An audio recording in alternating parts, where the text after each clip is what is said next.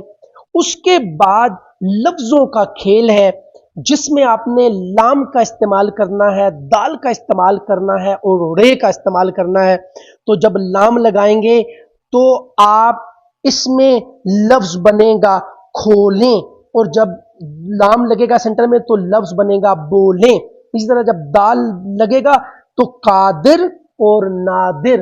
اسی طرح جب رے لگے گا تو جو لفظ بنیں گے وہ بنیں گے گھوڑے اور جوڑے۔